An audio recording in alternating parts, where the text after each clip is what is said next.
الأنبياء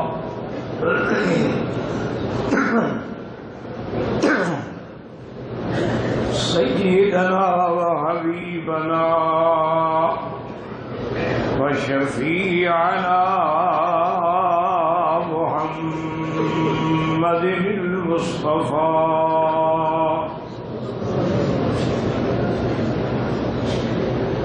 وعلى آله المجتبى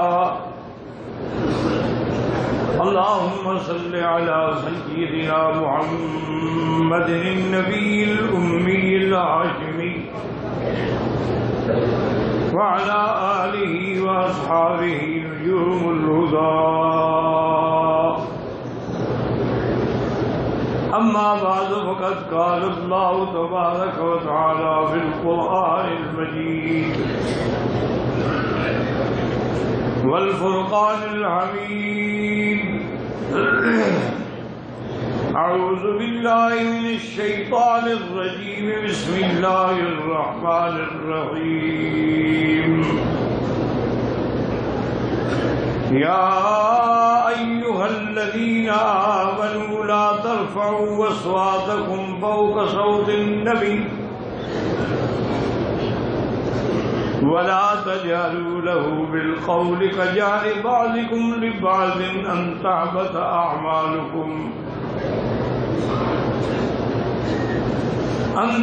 أعمالكم وأنتم لا تشعرون.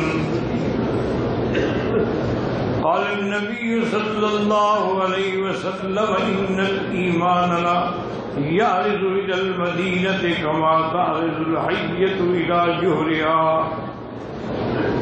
أو كما قال رسول الله صلى الله عليه وسلم. صدق الله العلي العظيم وصدق رسوله النبي الكريم.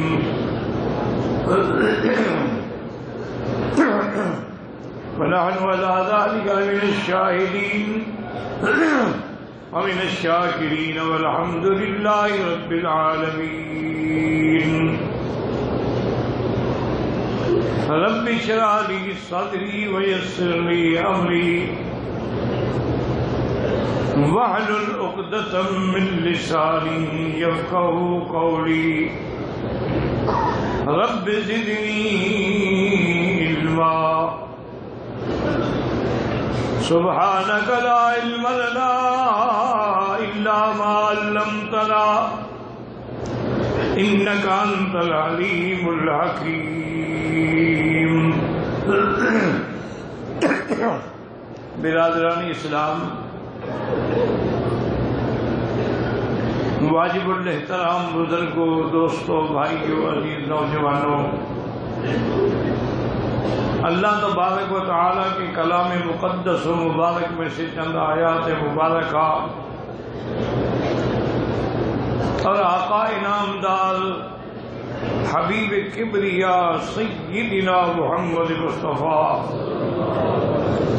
صلی اللہ علیہ وعلی آلہ واصحابہ وسلم تسلیما کثیرا کثیرا کے فرامین مبارک میں سے ایک حدیث تلاوت کی ہے. دعا فرمائیں کہ اللہ تعالیٰ عزاجل مالحل صحت عافیت کاملہ عاجلہ دائمہ اور حق بات بیان کرنے کی توفیق عطا فرمائیں.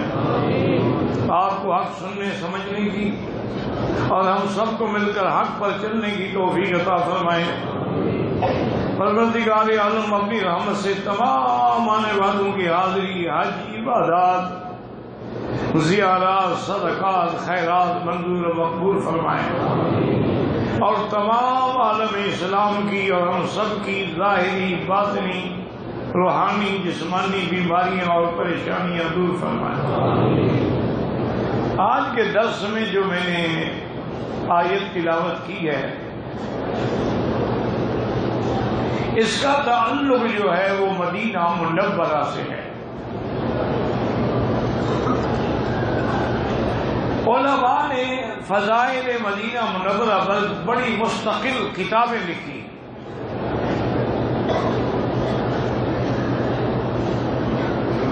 اور میں نے پہلے بھی شاید عرض کیا تھا کہ اگر آپ مکہ میں ہیں الحمدللہ، اور تصور کر کے ذرا دیکھیں تو جہاں جہاں بھی آپ کی نظر پڑے گی تو حضرت ابراہیم خلیل اللہ کی یاد تازہ ہو۔ آپ کعبے پہ نظر ڈالیں تو بنا ابراہیم ہے، حتیم میں نظر ڈالیں تو مصلی اسماعیل ہے، مقام ابراہیم پہ نظر ڈالیں تو حجر اسماعیل حضرت ابراہیم ہے جس پہ کھڑے ہو کے تعمیر فرمائی، زمزم پہ نظر ڈالیں تو حضرت اسماعیل کے پاؤں ہیں، اور صفا مروہ پہ نظر ڈالیں تو اسماعیل کی پریشانی ہے اور دوڑ ہے، مینا میں نظر ڈالیں تو کنکریاں جہاں مارتے ہیں اسی جگہ شیطان نے ابراہیم کو روکا تھا، اور آپ نے اللہ کے حکم سے کنکریاں ماری اور وہ ہٹ گیا، اور بانی پہ نظر ڈالیں تو سنت ابراہیم ہے، یعنی جہاں جہاں نظر ڈالیں ابراہیم الخلیل کی یاد تازہ ہوتی ہے، اور مدینہ منورہ میں جہاں جہاں نظر ڈالیں حبیب خدا کی یاد تازہ ہوتی ہے۔ آپ مسجد قباء پہ نظر ڈالیں، حضور کی اپنی مسجد پہ نظر ڈالیں، آپ شہداء احد پہ نظر ڈالیں، آپ جنت البقیع الغرقد پہ نظر ڈالیں، آپ جبل احد پہ نظر ڈالیں، آپ ریاض الجنہ پہ نظر ڈالیں، آپ منبر نبوی پہ نظر ڈالیں، آپ اسطوانہ وفود پہ نظر ڈالیں، اسطوانہ حرس پہ نظر ڈالیں، اسطوانہ عائشہ پہ نظر ڈالیں، جہاں جہاں نظر پڑے گی حبیب مصطفیٰ کا رنگ نظر آئے گا۔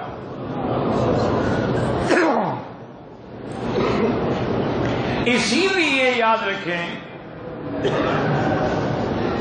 کہ تمام ائمہ ثلاثہ کا تو بہرحال یہ متفق فتویٰ ہے، فیصلہ ہے کہ اللہ کا گھر مکہ مکرمہ جو ہے وہ مدینہ منورہ سے افضل ہے۔ اس کی وجہ یہ ہے کہ یہاں ایک نماز کا 1 لاکھ ہے، اور مدینہ منورہ میں ایک نماز کا 1000 ہے۔ ایک روایت میں 50,000 ہے لیکن وہ ضعیف ہے، قابل حجت نہیں ہے۔ یہ بھی یاد رکھیں کہ اگر عقیدے کی بات ہو تو قرآن ہوگا، یہ حدیث متواتر معروف مشہور قطعی دلالہ ہوگی، اور احکام ہوں تو حدیث صحیح ہوگی، اگر فضائل ہوں تو وہاں حدیث ضعیف بھی محدثین لے لیتے ہیں۔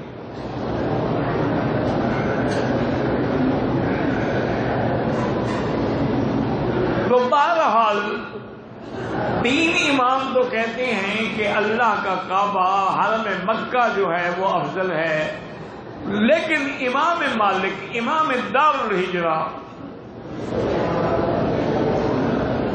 یہ بڑے شان والے امام ہیں، امام دار الہجرہ امام مدینہ فرماتے ہیں کہ نہیں، مدینہ افضل ہے۔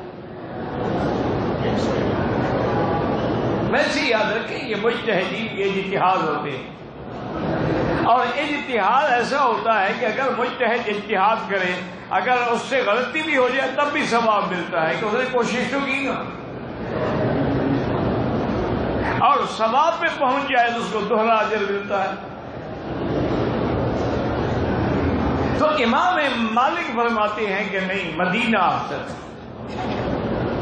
اور امام مالک کے عشق کا یہ عالم تھا کہ پورے حرم مدینہ میں کبھی سواری پہ سوار نہیں ہوتے تھے کہ یہاں حضور کے قدم لگے ہوئے، اور کبھی چلتے ہوئے یا راستے میں یا گلی میں کھڑے ہو کر حدیث بیان نہیں کرتے تھے۔ اگر کوئی آدمی مسئلہ پوچھتا جواب دے دیتے، لیکن حدیث کے بارے میں پوچھتا تو کہتے انتظار کرو. آپ سر پہ پگڑی رکھتے, تشریف لے آتے, منبر پہ بیٹھتے, خوشبو لگاتے, اور اس کے بعد کہتے کہ اب سوال تھا. احترام تھا حدیث رسول اللہ.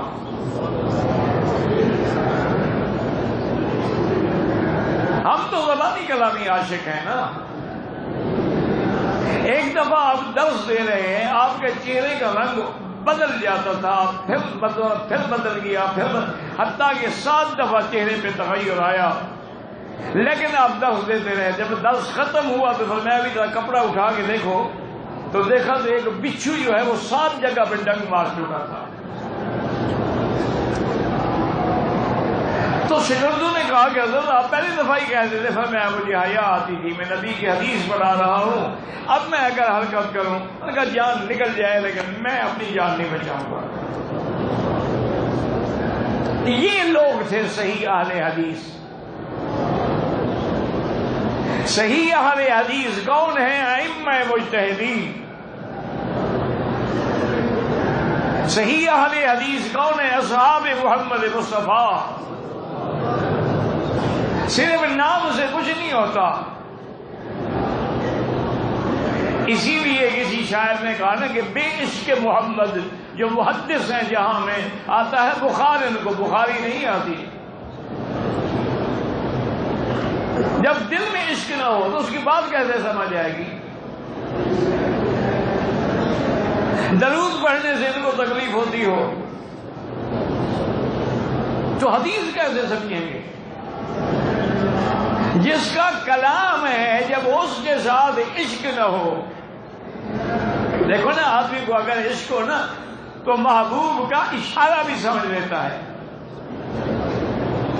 اس کی آنکھ کا اٹھنا جھکنا بھی سمجھ لیتا ہے. اسی لیے ایک دفعہ حضرت عبداللہ بن مسعود نے حدیث بیان فرمائی, فضاح کافر ہنس پڑے. تو شاگرد نے مجھے کیا بات ہے؟ کہا حضور ہنسے تھے لہذا مجھے بھی یاد ہے, میں بھی اسی طرح ہنستا. اور محدثین قیامت تک جب وہ حدیث پڑھاتے ہیں وہ بھی ہنستے ہیں کہ اتباع ہو جائے محمد مصطفیٰ کی.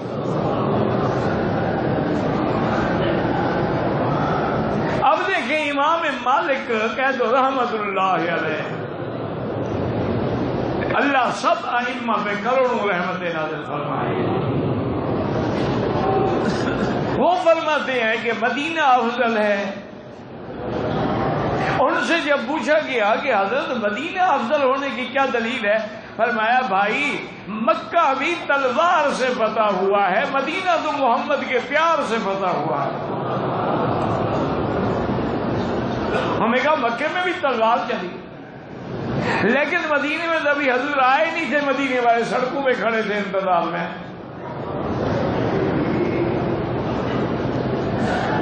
اور اسی طرح میرے پاک نبی رحمت عربی سیدنا محمد مصطفیٰ, آپ نے فرمایا ان ابراہیم حرم مکہ و انی احرم المدینہ. آپ نے فرمایا میرا اللہ تیری ابراہیم نے مکے کو حرم بنایا, میں مدینے کو حرم بناتا ہوں. لیکن یاد رکھو حرم مکہ ہو یا مدینہ ہو, نہ ابراہیم نے بنایا نہ حبیب نے بنایا, تو اللہ نے. لیکن یہاں زبان خلیل کی تھی اور وہاں زبان حبیب کی تھی. اور پھر آپ نے بیان فرمایا کہ مدینے کے حرم کے حدود کیا ہے, فرمایا ما بین لابتیہا, اور ایک روایت میں ہے ما بین حضرتیہا, اور ایک روایت میں ما بین الجبلین, اور ایک روایت میں ہے ما بین عیر و صغیر. یہ حدود حرم ہے.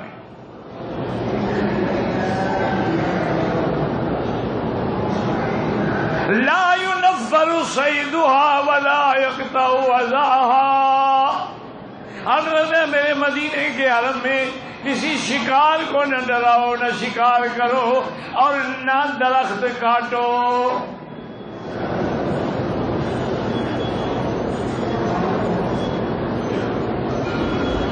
حتیٰ کہ صحابہ کہتے ہیں کہ اگر ہم دیکھتے تھے کہ ہرنیاں چل رہی ہیں حدود حرم میں، ہم کبھی نہیں چھیڑتے تھے۔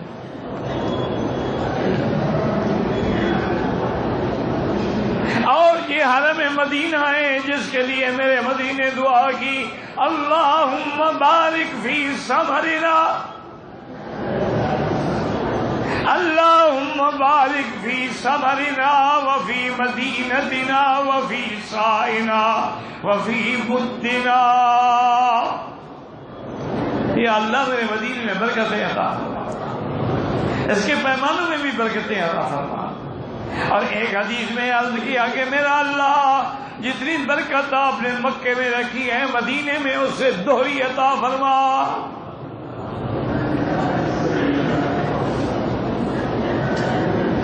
اسی طریقے سے میرے آقا نے رحمت دو جہاں میں دعا مانگی تھی، اللہ سے عرض کیا تھا کہ اللہم حبب الینا المدینہ، یا اللہ ہمارے دلوں میں مدینے کی محبت ڈال دے۔ اور یار آمین تو کہہ دو۔ میں نے کہا نا اس دفعہ ہمیں ایسے حاجیوں سے واسطہ پڑا ہے، نہ لبیک ہے، نہ درود ہے، نہ آمین ہے، نہ دعا ہے، بے حص ہیں۔ وہ جیسے وہ شمسی شیعہ تھا نا، وہ کہتا تھا بخاری صاحب تمہارے سنی جو ہے نا یہ سن ہو گئے ہیں، یہ اہل سنت نہیں رہے، یہ سن ہے، ختم ہے۔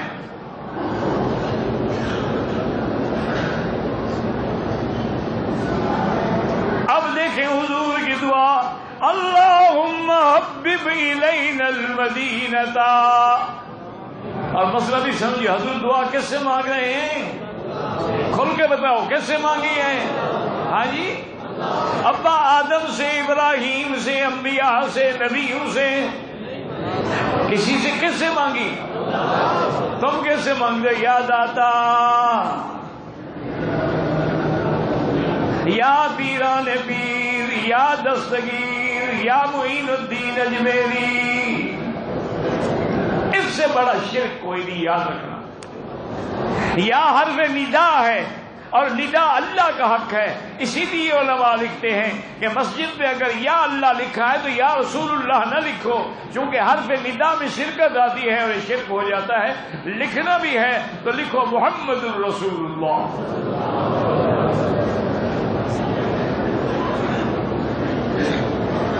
اب اللہ کے نبی دعا مانگ رہے، اللہم حبب الینا المدینہ کما حببت الینا مکہ او اشد منہا۔ اللہ جیسے تو نے مکے کی محبت ڈالی ہے کہ بوڑھے ہیں، جوان ہیں، عورتیں ہیں، ضعیف ہیں، سب بچوں کو چھوڑ کے مکے کی طرف بھاگ رہے ہیں، لیشہدوا منافع لہم وَيَذْكُرُ اسْمَ اللَّهِ۔ اللہ میرے مدینے کی محبت بھی اسی طرح دلوں میں ڈال دے، بلکہ مکے سے بھی زیادہ ڈال دے۔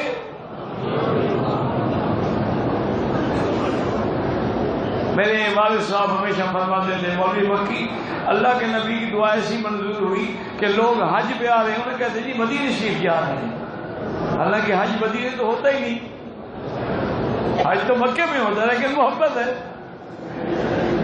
نام مدینے کا لیں گے۔ اور اسی طریقے سے یاد رکھیں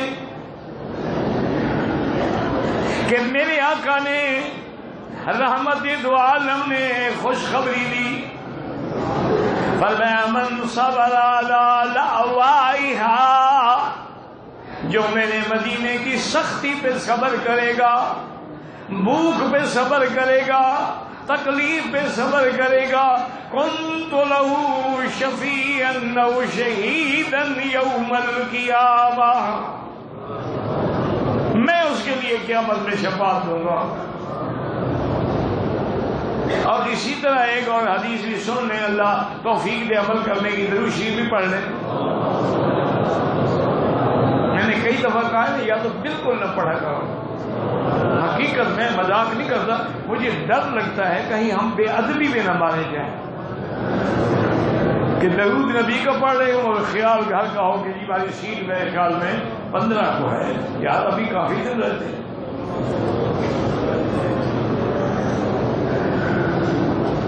دل سے درود نکلے، اور جو بات دل سے نکلتی ہے اثر رکھتی ہے، پر نہیں طاقت پرواز مگر رکھتی ہے۔ اللہم صلی علی سیدنا محمد وعلی آل سیدنا محمد وبارک وسلم علیہ۔ میرے آقا نے فرمایا من استطاع منکم ان یموت بالمدینہ فلیمت، کہ اگر تم میں کسی کو طاقت ہے کہ اس کو موت مدینے میں آئے تو مدینے میں مرنا چاہیے۔ کیا مانا؟ یعنی کوشش کرے، باقی موت کی تو گھڑی مقرر ہے، وقت مقرر ہے، ٹھکانہ مقرر، لیکن اپنی طرف سے کوشش کرے کہ مدینے میں ڈیرا لگا لے۔ بہت سارے اولیاء اللہ، بعض ان میں اللہ والوں کو میں نے بھی الحمدللہ دیکھا ہے اور زیارت کی ہے۔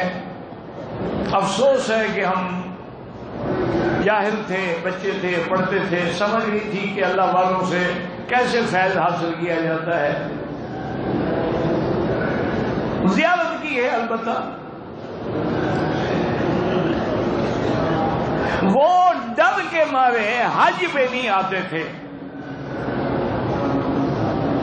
جب پوچھا گیا حضرت آپ جہاز پہ نہیں جائے، میرا یاد ڈر لگتا ہے کہیں وہاں موت نہ آ جائے۔ حضور کی حدیث ہے کہ مدینے میں مرو۔ کئی دفعہ استخارہ کرتے تھے کہ اگر استخارے میں خیر ہے اور اللہ کی طرف سے اجازت ملتی ہے تو پھر حج پہ جائیں گے ورنہ نہیں جائیں۔ اور یہ بھی مدینہ منورہ کی شان ہے کہ میرے آقا نے فرمایا کہ لا يدخل الدجال ولا الطاعون، کہ مدینے میں دجال بھی داخل نہیں ہوگا اور طاعون کی بیماری بھی داخل نہیں ہوگی۔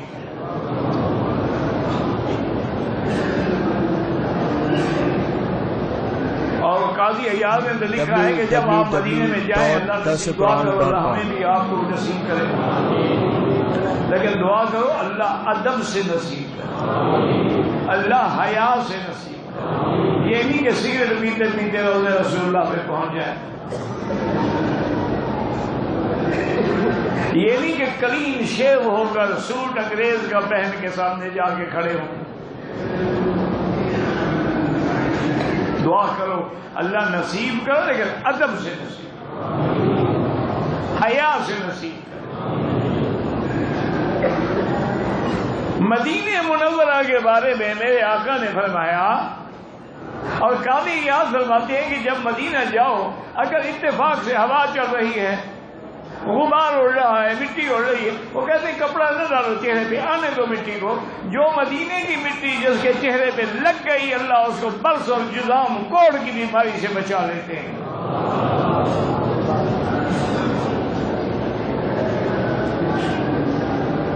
جب ہجرت کے بعد صحابہ پہنچے بیمار ہو گئے، سب صحابہ نے شکایت کی میں گھبراتے کیوں ہوں، مدینہ تو شفا ہے۔ حضور نے یہ انگلی مبارک یوں زبان پہ لگائی اور پھر مدینے کی مٹی پہ لگائی، اور اس کے بعد پڑھا فرمایا بِالتُرْبَةِ أَرْضِنَا بِرِيقَةِ بَعْدِنَا اللَّهُ يَشْفِي سَقِيمَنَا۔ یا اللہ یہ مدینے کی مٹی ہے، اس کی برکت سے شفا دے دے۔ فرمایا آپ اس مٹی کو چاٹ لو۔ صحابہ کہتے ہیں ہم نے 2-3 دفعہ چاٹا، سب بیماریاں ختم ہو گئی۔ اور اس کی مٹی میں بھی شفا ہے، ہواؤں میں بھی شفا ہے، فضاؤں میں بھی شفا ہے۔ اور کیسے نہ ہو کہ جو سب سے بڑا مقام ہجرت ہے. حضور نے فرمایا کہ انی امرت، مجھے حکم دیا گیا ہے کہ میں ہجرت کروں، ایسی ہجرت کے کس طرح کہ ام القری جو سب بستیوں کی ماں ہے، لوگ یثرب کہتے ہیں لیکن اس کا اصل وہ مدینہ. اور ایک صحیح روایت میں ہے میرے آقا نے فرمایا ان اللہ سما طابہ، میرے مدینے کا نام اللہ نے طابہ رکھا ہے. مدینے کا نام طابہ بھی ہے، طیبہ بھی ہے. اور یہ بھی مدینہ منورہ کا شرف ہے کہ وہاں یعنی دجال ہے کہ عظیم فتنہ ہے، ساری دنیا میں گھومے گا لیکن مدینے میں اور مکے میں نہیں جا سکے گا. صحابہ نے پوچھا، آپ نے ہمیں اللہ انقابھا الملائکہ، اللہ نے مدینے کی سرحدوں پر فرشتوں کی ڈپٹی لگا دی ہے کہ اگر دجال آئے تو مار مار کے اس کو بھگا دیں گے.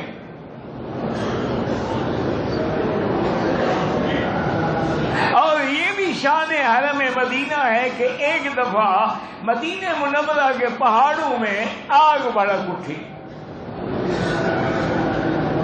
یہ آتش فشاں جیسے ہوتے ہیں نا، آگ نکلتی ہے. یہ سیدنا امیر المومنین عمر بن الخطاب کا زمانہ تھا، یعنی زمانہ خلافت تھا. ان کو خبر دی گئی کہ حضرت مدینہ منورہ کے پہاڑوں میں آگ ہے اور آگ اتنی شدید ہے اور بڑھتی آ رہی ہے مدینے کی طرف. حضرت عمر گھوڑے پہ سوار ہوئے اور آپ نے گھوڑا دوڑایا اور مقام پہ پہنچے. آپ اگر مدینہ جائیں نا، جو ایئرپورٹ کی سڑک ہے اس سے اور آگے چلے جائیں 4-5 کلومیٹر تو اب بھی وہ پہاڑ موجود ہیں جہاں آگ آئی تھی. حضرت عمر رضی اللہ نے اپنا آگ پہ، پہاڑ پہ آگ پہ اپنا کوڑا مارا. فرمایا ٹھہر جا، تمہیں پتہ نہیں کہ آگے حد ہے مدینہ منورہ کی. جہاں کوڑا مارا تھا وہی آگ رک گئی. آج تک بھی وادھا جبل پہاڑ جو ہے جلا ہوا موجود ہے. اور یہ شرف بھی مدینے کا تھا کہ حضور اگر باہر سے تشریف لے آتے، لما نظر الی جدران بیتہا، جب مدینے کی بستیاں نظر آنی شروع ہو جاتی، اگر چل رہے ہوتے تیز چلتے، سواری پہ ہوتے ہر کہا اس کو حرکت دیتے اور کہتے جلدی چلو جلدی چلو.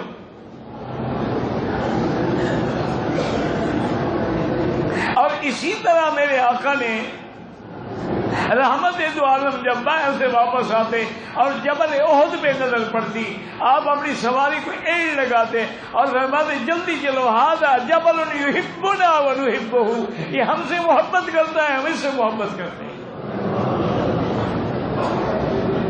پہاڑ بھی حضور سے محبت کرتے ہیں.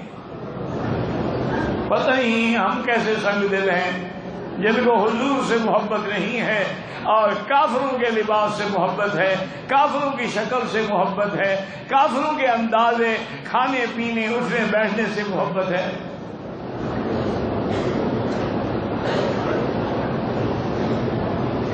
جبل پہاڑ ہے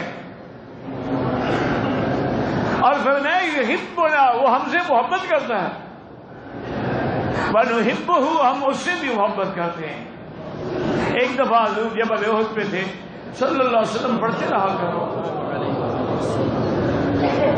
کوئی حرج نہیں، ثواب ہی ہوتا ہے.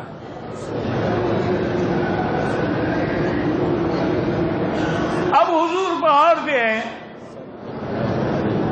آپ کے ساتھ ابو بکر ہیں، حضرت عمر ہیں، حضرت عثمان ہیں رضی اللہ عنہم. پہاڑ میں ایسے زلزلہ آیا،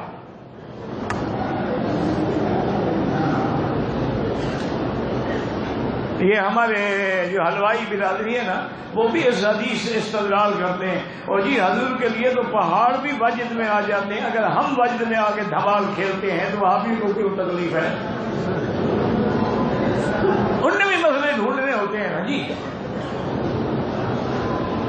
وہ بھی اپنا پکچر لگانے کے لیے انتظار میں بیٹھے ہوتے ہیں کہ کوئی موقع ملے بس.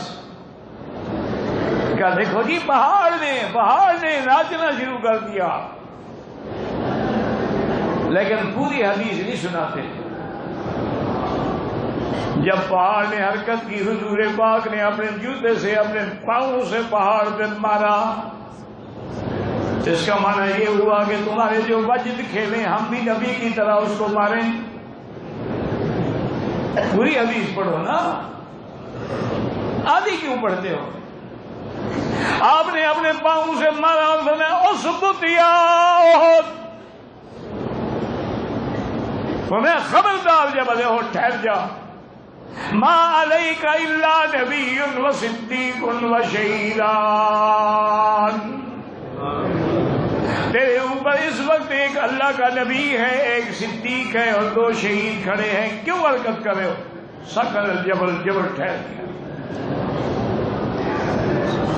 ایمان سے کہیں جیسے حضور نے فرمایا تھا وہ سچ ہوا کہ نہیں؟ ایک نبی تھے، ایک ابو بکر تھے، اور 2 شہید کون تھے؟ عمر عثمان، دونوں شہید رضی اللہ عنہما. اور اسی طرح یاد رکھیں، اللہ حاضری نصیب فرمائے تو حکم ہے کہ ادب سے بات کرے. مدینے میں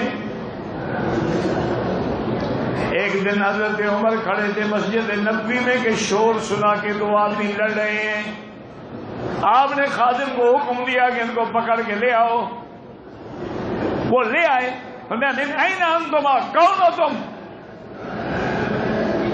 انہوں نے کہا من اہل الطائف، ہم طائف کے رہنے والے ہیں. فرمایا واللہ لو انتما من اہل المدینہ لو جعتکما، اگر تم مدینے کے ہوتے تو عمر درے مار مار کے تمہاری کھال اکھیڑ لیتے. تمہیں شرم نہیں آتی مدینے میں کھڑے ہو کے آواز اونچی کرتے ہو؟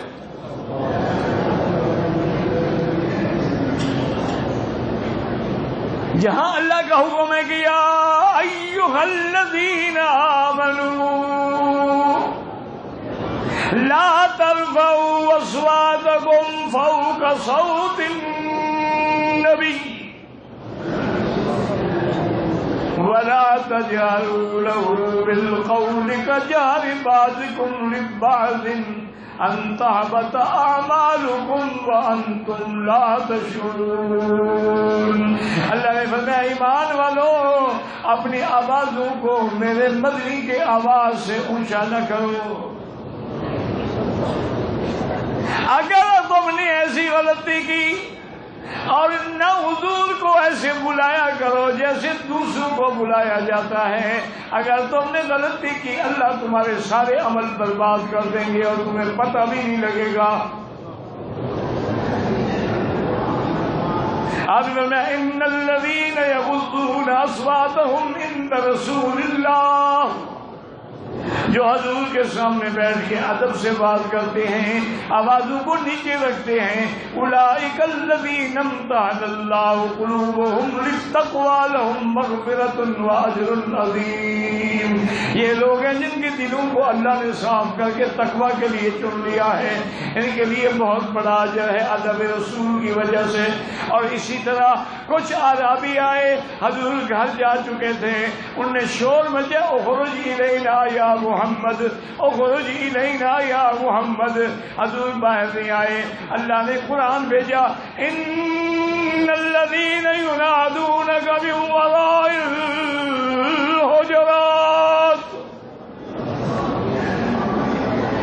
اکثرهم لا یعقلون ولو انهم صبروا حتى تخرج الیہم لکان خیرا لهم.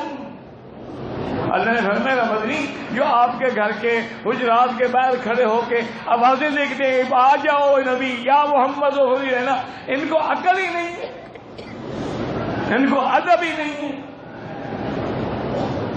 اب حاجی ہو اللہ کے گھر میں بیٹھے ہو، کہہ دو الحمدللہ. کعبے میں بیٹھے ہو، مسجد الحرام میں بیٹھے ہو، باوضو بیٹھے ہو، ایک نماز پڑھ لی ہے اور ایک نماز کے انتظار میں ہو. اور یہ بھی حدیث ہے کہ نماز پڑھ کے آدمی بیٹھے رہے اگلی نماز کے انتظار میں. اللہ فرماتے ہیں فرشتوں میں بندے کو لکھ دو کہ نماز ہی پڑھ رہا، چاہے ویسے بیٹھا ہوا.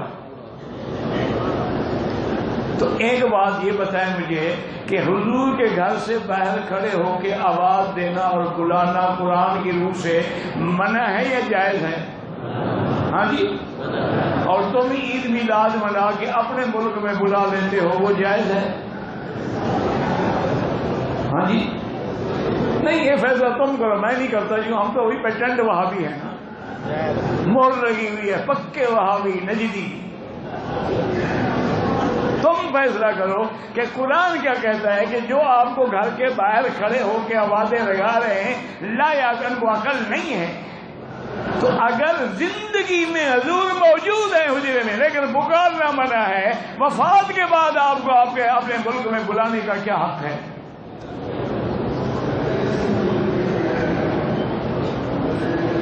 اسی طرح یاد رکھیں کہ آداب مدینہ میں یہ بھی شامل ہے کہ جب مدینے میں جائیں بالکل، آج کل تو نعوذ باللہ ثم نعوذ باللہ موبائل لے کے لوگ مواجہہ شریف میں کھڑے ہوتے ہیں.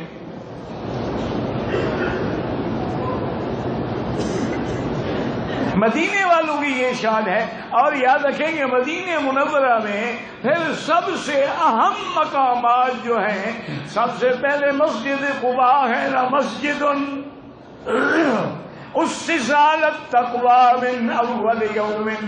اللہ نے فرمایا یہ وہ مسجد ہے جس کی تقوی پہ بنیاد رکھی گئی ہے. اور حدیث میں ہے کہ حضور سبت والے دن، ہفتے والے دن، کبھی راکباً کبھی ماشیاً مسجد قباء تشریف لے جاتے تھے اور 2 رکعت نماز پڑھتے تھے. دوسری حدیث میں ہے کہ جو بندہ مدینے سے آئے چل کے یا سواری پہ اور 2 رکعت اس مسجد میں پڑھے، اللہ اس کو ایک پورے عمرے کا ثواب عطا فرماتے ہیں. کتنی بڑی شان ہے. مکے میں آؤ، احرام باندھو، طواف کرو، صفا دوڑو، مال کٹاؤ. اللہ نے مدینے والوں کے لیے عمرہ کتنا آسان کر دیا. جاؤ بس مسجد قباء میں 2 رکعت پڑھو، عمرے کا ثواب لے آؤ. سب سے اہم مقام مسجد قباء اور اس کے بعد شہدائے احد. حضور خود شہدائے احد پہ جاتے تھے. یاد رکھیں قبروں کی زیارت کرنا منع نہیں ہے، قبر والوں سے مانگنا منع ہے. قبر والوں کے لیے مانگو، نہ کہ قبروں سے مانگو. اور اسی طرح ایک صحیح حدیث میں ہے بی بی عائشہ کہتے رضی اللہ عنہا، اللہ اکبر، میرے والد صاحب کبھی کبھی محبت کے جوش میں بیٹھے ہوتے نا، کہتے مولوی مکی میں ڈرتا ہوں علماء فتویٰ لگا دیں گے. عقیدہ تو میرا بھی یہی ہے کہ نبی کے بعد افضل ابو بکر عمر ہیں، لیکن سچی بات پوچھو تو جو عائشہ کا مقام ہے وہ کسی کا ابو بکر زیادہ سے زیادہ ہاتھ پہ بوسہ دے دے گا، پیشانی کیوں لے گا؟ یہ تو عائشہ جس کو نبی چونتا ہو. یہ مقام کیسے مل سکتا ہے؟ لیکن مسئلہ یہی ہے کہ افضل شیخین.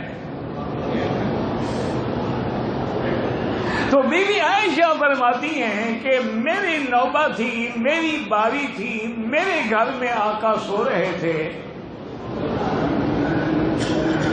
میری نیند کھلی، میں نے دیکھا کہ حضور نہیں ہے. میں گھر کے باہر، کمرے کے باہر سین میں آئی، دیکھا حضور نہیں ہے. کہتی ہے کہ مجھے دل میں جلن پیدا ہوئی کہ شاید حضور مجھے چھوڑ کے کسی اور بیوی کے پاس گئے ہیں. یہ فطری بات ہوتی ہے، سوکن کو سوکن سے جلن ہوتی ہے، یہ کوئی نئی بات نہیں ہے، نہ اس پہ بگڑنا چاہیے. نیچر ہے، فطرت ہے. بی بی عائشہ فرماتی ہے کہ میں نے غور کیا، حضور کے قدموں کے نشان موجود تھے، اور میں جو کہ قریش قبیلے کے سردار گھرانے کی لڑکی تھی اور ہم لوگ مال مویشی والے ہوتے تھے، ہمیں پیروں کی بڑی پہچان تھی. تو میں حضور کے نقش قدم پہ چلتی چلتی چلتی آئی، دیکھا کہ حضور جنت البقیع مرکز کے باہر کھڑے. صلی اللہ دعا میرا مدنی جس کو ہر وقت امت کا فکر. یہ ہم لوگ ہیں میرا مدنی جنہیں نہ آپ کی سنت کا فکر ہے، نہ آپ کے اقوال کا فکر ہے، نہ اعمال کا فکر ہے، نہ آپ کی شکل کا فکر ہے. بس دعویٰ ہے کہ یہ ہمیں حضور سے عشق ہے. بی بی عائشہ فرماتی ہیں میں چھپ کے کھڑی ہو گئی، حضور نے ہاتھ اٹھائے ہوئے ہیں اور جنت البقیع الغرقد کے باہر دروازے پہ کھڑے ہوئے دعا مانگ رہے ہیں. اس لیے یاد رکھو قبرستان میں جانا منع نہیں ہے. صحیح حدیث ہے انی نہیتکم عن زیارت القبور الا فزوروها. حضور میں نے منع کیا تھا لیکن جاؤ زیارت کرو.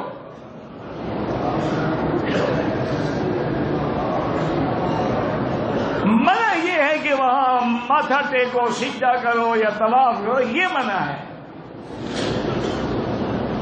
بی بی عائشہ فرماتی ہے میں چھپ کے کھڑی ہو گئی اور حضور کی دعا پہ میں بھی آمین آمین آمین کہتی رہی. بڑی لمبی دعا کی حضور نے. اب مجھے یقین ہوا کہ دعا ختم ہونے والی ہے تو میں جلدی سے دوڑ کے گھر آئی اور کپڑا لے کے لیٹ گئی تاکہ حضور کو پتہ نہ لگے کہ میں آپ کے پیچھے چلی تھی.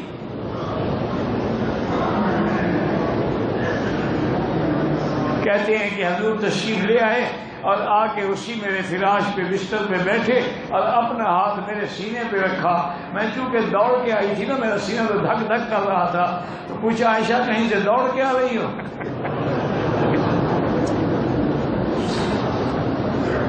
میں اٹھ کے بیٹھ گئی. میں نے کہا ہاں یا رسول اللہ بات تو ٹھیک ہے. کیا بات ہے؟ میں نے کہا حضور آپ نہیں تھے تو میں آپ کو ڈھونڈتے آئی تو آپ جنت البقیع پہ کھڑے تھے، میں بھی دعا میں شریک گئی. اور میں عائشہ لک شان، تمہیں اپنا خیال ہے اور محمد مدنی کو اپنا خیال ہے.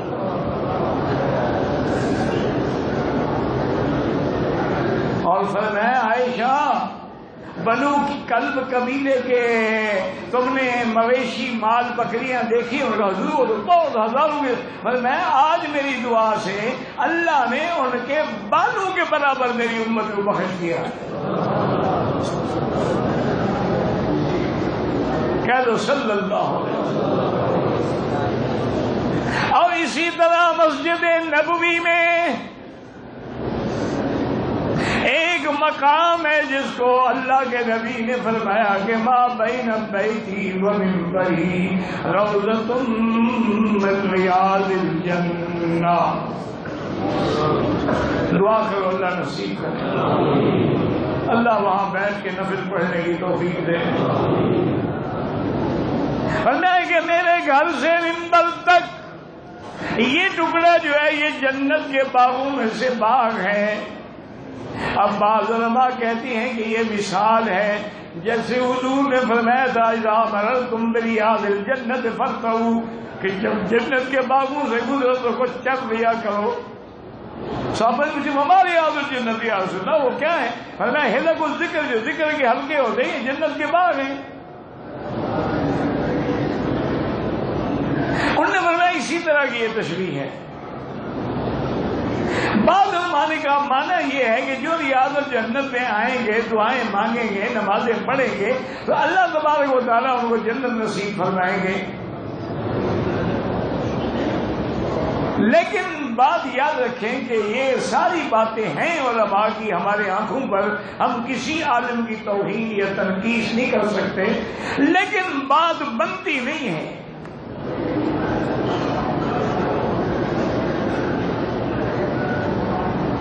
بھائی وہ تو سارے مدینے میں جہاں بھی دعا مانگو قبول ہوگی انشاءاللہ. یہ تحدید کرنا کہ میرے گھر سے منبر تک جنت کا ٹکڑا ہے، یہ تحدید کیوں ہے؟ اس لیے جو صحیح معنوں میں عاشق ہے رسول کے، انہوں نے فرمایا حقیقتاً یہ جنت کا ٹکڑا ہے جو اللہ نے لا کے رکھا ہے. کہ اگر مکے میں حجر اسود جنت سے آ سکتا ہے تو مدینے میں بھی جنت کا ٹکڑا آ سکتا ہے. اور اس کے بعد یاد رکھیں کہ ریاض الجنہ میں بیٹھ کے جو آپ دعائیں کریں گے اللہ کی رحمت سے وہ دعائیں کبھی رد نہیں ہوں گی، کیونکہ جنت میں تو جو مانگو گے ملے گا۔ اب آداب یہ ہیں، یاد رکھیں کہ اپنے گھر سے غسل کر کے خوشبو لگا کے نئے کپڑے پہن کے آئیں درود پڑھتے ہوئے، اور جب مسجد رسول پہ آئیں تو بسم اللہ والصلاۃ والسلام علی رسول اللہ، اللہم اغفر لی ذنوبی وافتح لی ابواب رحمتک، پھر درود پڑھتے ہوئے چلیں چلیں چلیں جہاں تک آ سکتے ہیں۔ رش ہوتا ہے نا، جہاں تک موقع مل جائے پہنچ کے 2 رکعت نماز تحیت المسجد پڑھیں، چونکہ اللہ کا حق مقدم ہوتا ہے رسول اللہ کے حق پہ۔ اور پھر حضور کے روضہ مبارک پہ آئے خواجہ کے سامنے، اور علماء نے لکھا ہے کہ ایسے کھڑے ہوں ادب سے کہ انا کا طرح، گویا کہ تم اللہ کے نبی کو دیکھ رہے ہو۔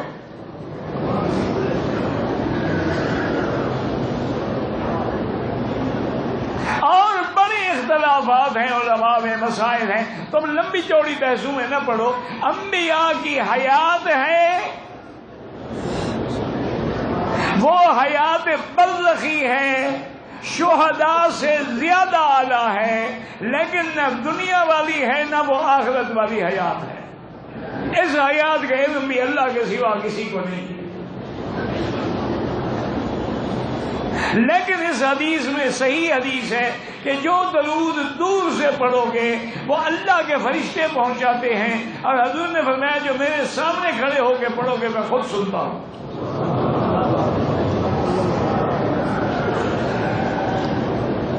اور جب سامنے کھڑے ہوں تو سب سے پہلے کہے السلام علیکہ ایھا النبی ورحمۃ اللہ وبرکاتہ۔ www.darsulquran.com